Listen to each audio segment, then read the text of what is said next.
காலமெல்லாம் கட்டுண்டு கிடக்க வைக்கும் இவரின் பேச்சுக்கள் மரகத பட்டுடுத்தி மனதை வருடும் ரசிகனாக வசீகரிக்கும் சிரிப்பு அலைகள் நம்மை உற்சாக எல்லைக்கே அழைத்து செல்லும் பேச்சு பீரங்கி பிரச்சார பீரங்கி சிரிப்பு மருந்து அண்ணன் சிங்கம்புலி அவர்களை உற்சாக கர ஓசையுடன் அழைக்கிறோம். சிங்கம்புலி அண்ணன் அவர்களை.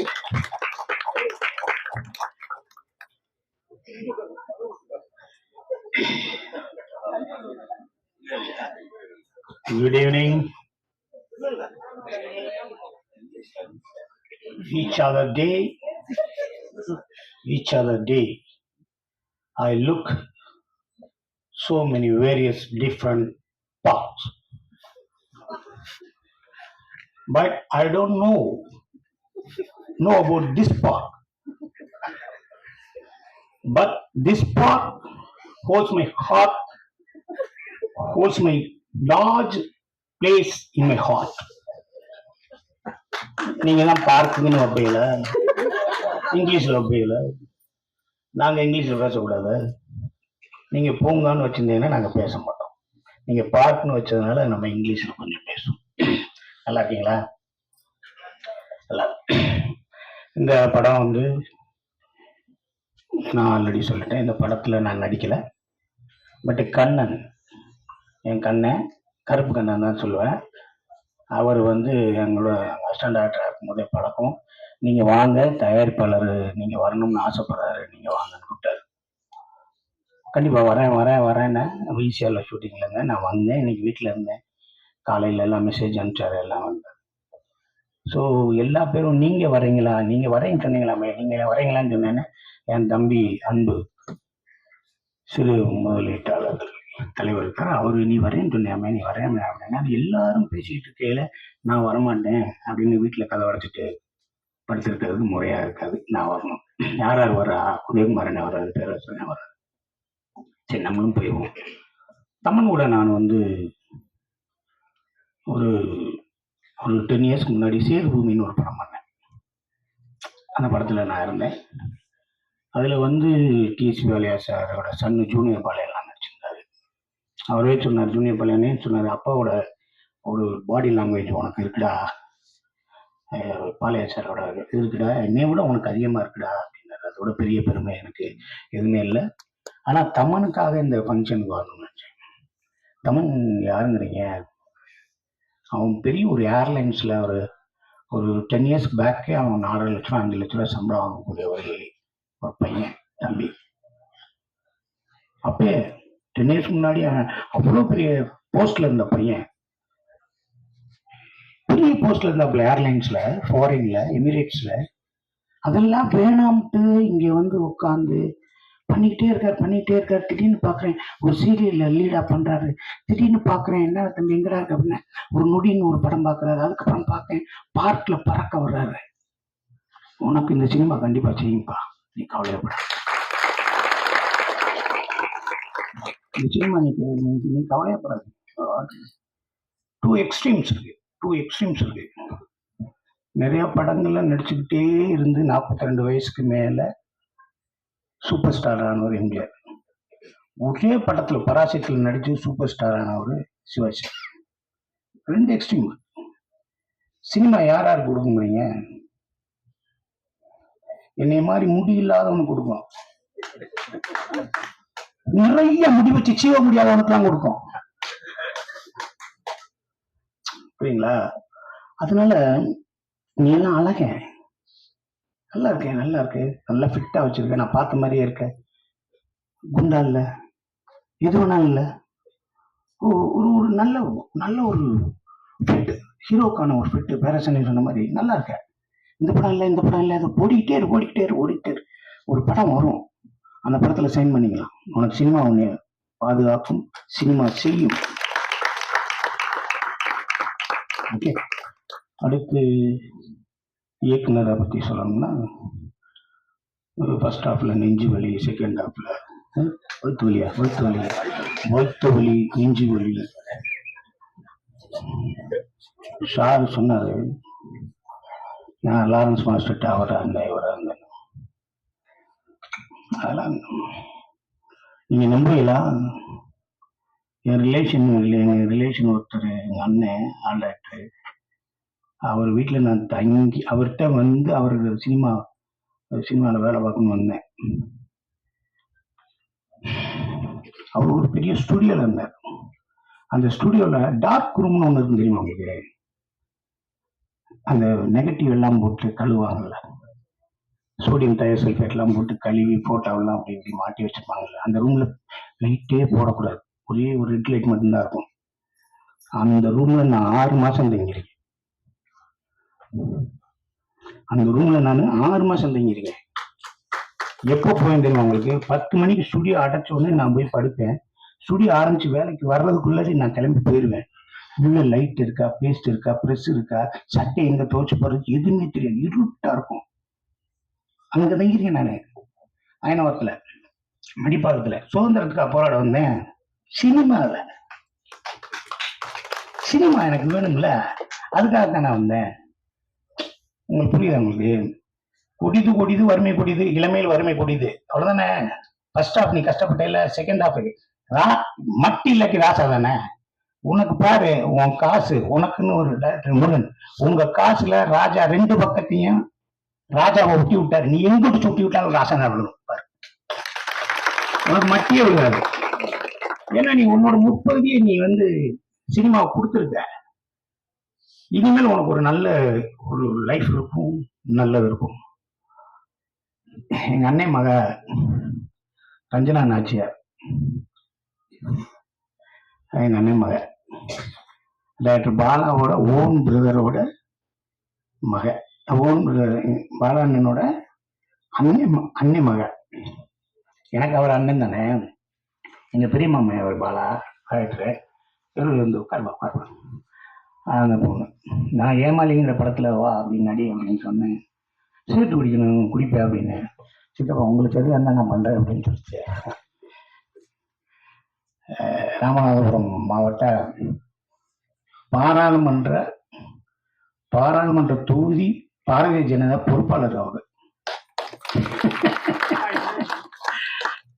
பலாப்பழத்தை தூக்கிட்டே போயிட்டு இருந்தாங்க எங்க மாமாவுக்கு. இந்த படத்தை தயாரிப்பாளருக்கு இன்னும் நிறைய படங்கள் பண்ணணும், அது பண்ணணும், டைரக்டர் நிறைய படம் பண்ணணும். பாட்டு எழுதினவர் சூப்பர், அவரை தான் எல்லாரும் பேசியாச்சு. நீங்கள் ப்ரொடியூசர்கிட்ட நான் ஒன்று கேட்குறேன், தமன்கிட்ட சம்பளம் கொடுத்துருந்தீங்கன்னா சம்பளத்தை வாங்கிக்கங்க, திருப்பி வாங்கிக்கங்க. ஏன்னா இவ்வளோ முத்தம் கொடுத்துருக்காரு, இவ்வளோ பெரிய வாய்ப்பெல்லாம் நம்மளுக்கெல்லாம் வராது. நான்லாம் கேட்பேன், டேரக்டர்லாம் வரையில, தம்பி இந்த படத்தில் நம்மளுக்கு ஜோடி இருக்கான்னு கேட்பேன். இருந்துச்சுன்னு நான் உங்ககிட்ட வந்து கோச்சுட்டு ஓடி பேசுவேன். அப்படியா? அப்புறம் ஏன்னா இருந்துச்சுன்னு அது வந்து உங்களோட பேசாம வீட்டுக்குள்ள இருந்தே கத்திக்கிட்டு இருந்தேன். எப்பா பாரு ஜோடியா கிடையாது, எதுவுமே கிடையாது. ஒரு படத்துல நான் ஒரு பெண்ணை வந்து ரெக்கமெண்ட் பண்ணி நானும் அந்த பொண்ணு நடிக்கிறோம் அப்படின்னோம். ஒரு அந்த பொண்ணும் நானும் அப்படி தூங்கிட்டு இருக்கோம்.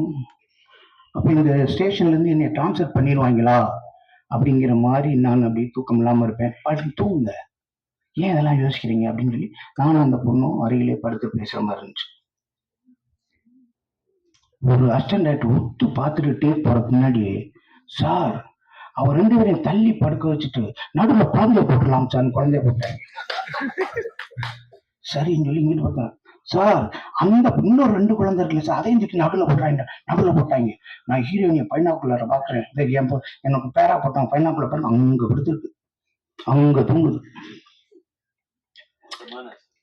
இல்ல அவனை நான் பாத்துக்கிறேன்.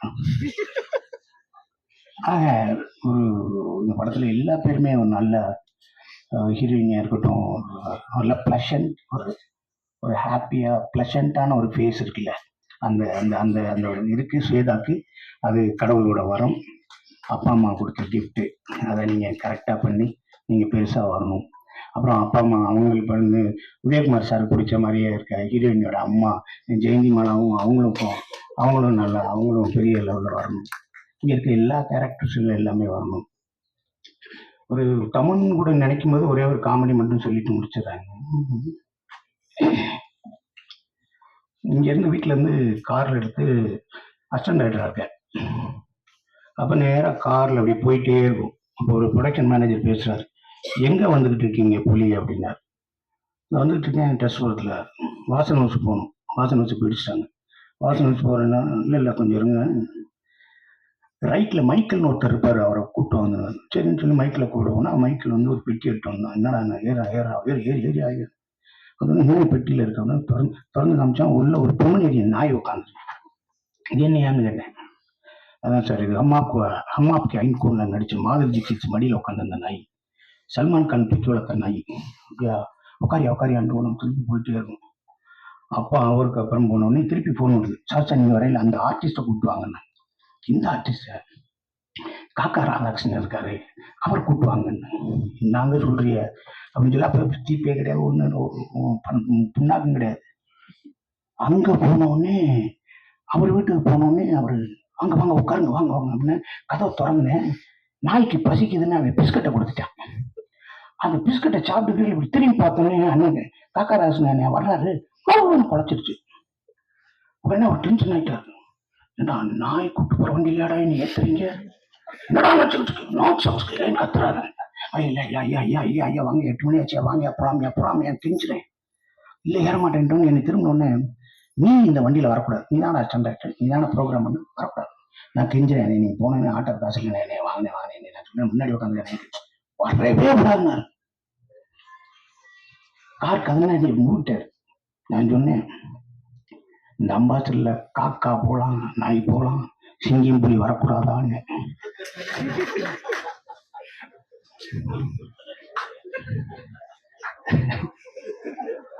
காக்கா போலாம், நாய் போலாம், சிங்கம் புலி வரக்கூடாதா?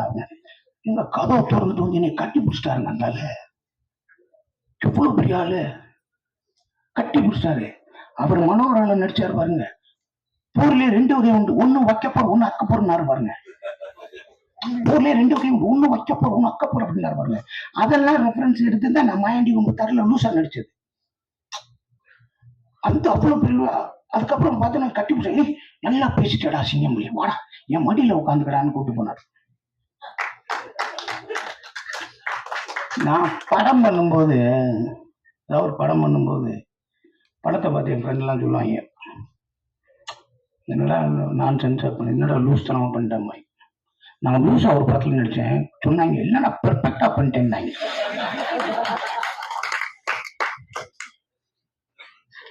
6 அசிஸ்டன்ட் டைரக்டர் ஒரு ரூம் வீட்டில் இருப்போம், முடிக்க போறேன் 6 அசிஸ்டன்ட் டைரக்டர் ஒரு வீட்டில் இருப்போம். எல்லா பேரும் வேலை, பிவாசு, உதயகுமார் சார் எல்லாரும் அவங்ககிட்ட வேலை பார்க்குறாங்க. நான் எல்லா பேர் கார் வந்தோடனே மாப்பிள்ள ஓங்கார் வந்துச்சு, நீ படம் எல்லாத்தையும் ஏற்றி விட்டு கதை உடைப்பேன்.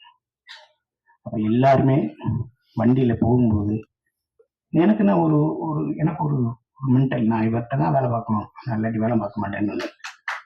அப்போ போகையில் எல்லா பேரும் போயிட்டு வராங்கன்னா எல்லா அசிஸ்டன்ட் போன என் ஃப்ரெண்ட் அசிஸ்டன்ட் டைரக்டர், இப்போ 2 வருஷம் 3 வருஷம் சம்பளம் வாங்க, பெரிய டைரக்டர் இருக்கேன். அவன் போகையில் எல்லாம் 10 ரூபா போயிடுச்சு. சாயந்தரம் ஒன்று இந்த 10 ரூபா, என்ன 10 ரூபா போயிடுச்சா, சரி 10 ரூபா மொத்தம் 50 ரூபா 60 ரூபா இருக்கும்.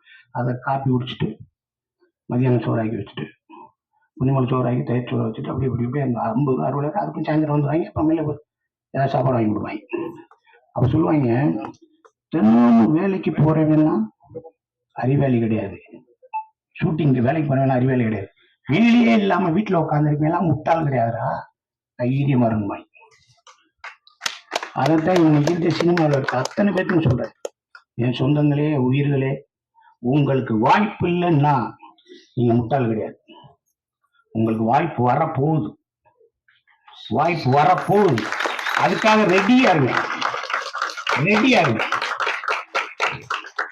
நான் பிரெஞ்சு கிஸ்ன்னு ஒரு படம் நிறைய தடவை பார்த்துருக்கேன். பிரெஞ்சு கிஸ்ன்னு ஒரு இங்கிலீஷ் பிலிம் பார்த்துருக்கேன். அதை ஒருத்தன் போய் ஒரு மண் இருக்குல்ல, மண்ணு கீழே அடக்க மண்ணு, அந்த மண்ணை எடுத்து அப்படியே பார்ப்பான். அவனோட சொந்த விளை நிலம், விவசாயம் பண்ணல, அந்த மண்ணை எடுத்து சொல்லுவான், இப்பயே நல்லா ரெஸ்ட் எடுத்துக்கங்க, அடுத்த வருஷம் நான் விவசாயம் பண்ண ஆரம்பிச்சிருவேன், வேலை பார்க்க ரெடியா இருங்கன்னு மண்ணுகிட்ட பேசுவாங்க.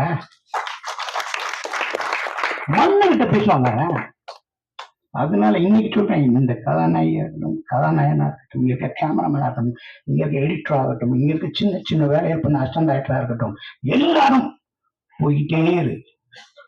திருடாத, பொய் சொல்லாத, ஏமாத்தாத, துரோகம் பண்ணாத. உனக்கு வரும் வாழ்க்கை, உனக்கு ஒரு நாள் வரும். இந்த சினிமாவுல கெட்டது ஊரம் அவன் பக்கத்துல இருக்கும், கெட்டது ஊரம் அவன் பக்கத்துல இருக்கும். எதை எடுக்கணுமோ அதை நீ எடுத்துக்க.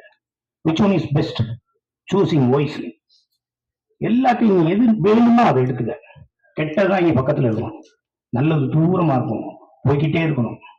சினிமா கறப்பதல்ல, கற்பனை சுரப்பது. அதுக்கு எந்த வயசும் டிஃபரன்ஸே கிடையாது. நீங்க எல்லாரும் இந்த படத்துல வேலை பார்த்து எல்லாரும் பார்த்து ப்ரொடியூசரா இருக்கட்டும், எல்லாரும் எல்லாரும் எல்லாருமே பெரிய லெவல்ல ஜெயிச்சு உங்களை ஷவர், இந்த வெளியில வந்து டிஸ்லிங் அந்த வாட்டர், அந்த ஷவர் உங்களை வாழ்த்த ரெடியா இருக்கு. என்ஜாய் பண்ணுங்க, ஹாப்பியா இருங்க, பிளஷண்டா இருங்க. நன்றி.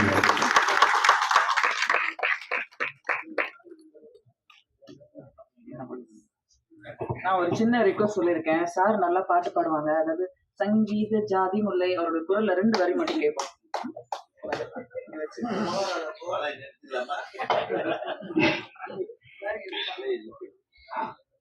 இந்த பாட்டுக்கு முன்னாடி நம்ம ஒரு விஷயம் அங்க நடக்கணும். டப்பிங் போவோம்.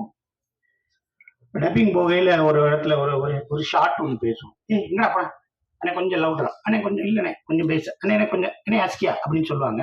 சொன்ன உடனே அதை போஸ்ட் பண்ணுவாங்க, சிங் பண்ணுவாங்க. அப்போ ஒரு 4 மினிட்ஸ் இல்லை 2 மினிட்ஸ் இல்லாட்டி 1 மினிட் நம்மளுக்கு ரிலாக்ஸ் இருக்கும். அடிண்ணே நெக்ஸ்ட்ண்ணே அப்படி போகலாம்னு சொல்லுவாங்க அந்த டப்பிங் பேசையில. அப்ப அந்த கேப்ல நான் என்ன சொல்லுவேன்னா பாட்டு பாடுவேன்.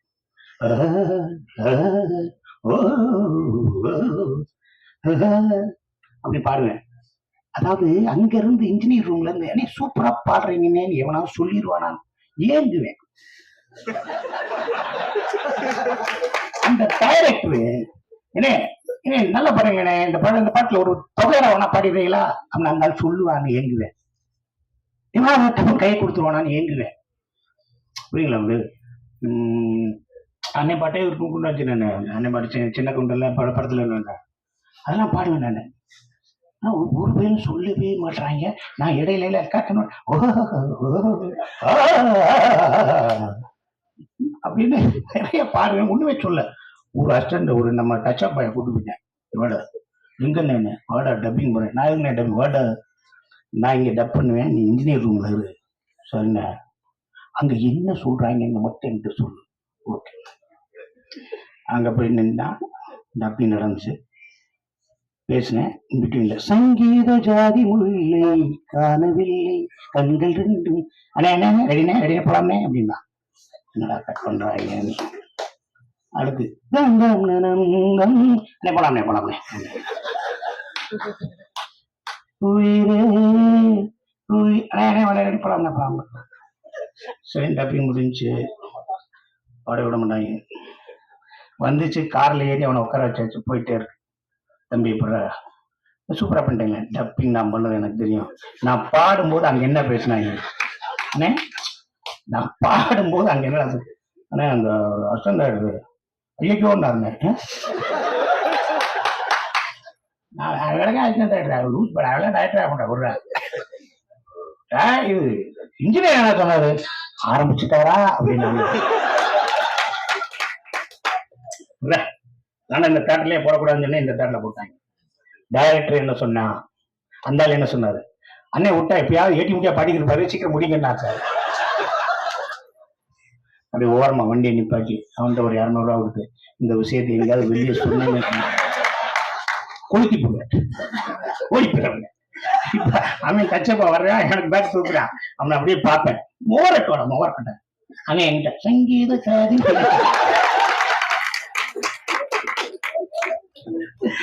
அப்புறம் அவனுக்கு நான் வேலை தரல, அவன் ரிங் டோனை வச்சிருக்கான். எங்கடா இருக்க சங்கீத ஜாதி.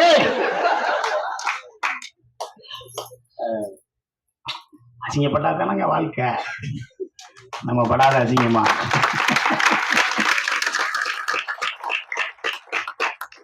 நீ என்ன அசிங்கப்படுத்த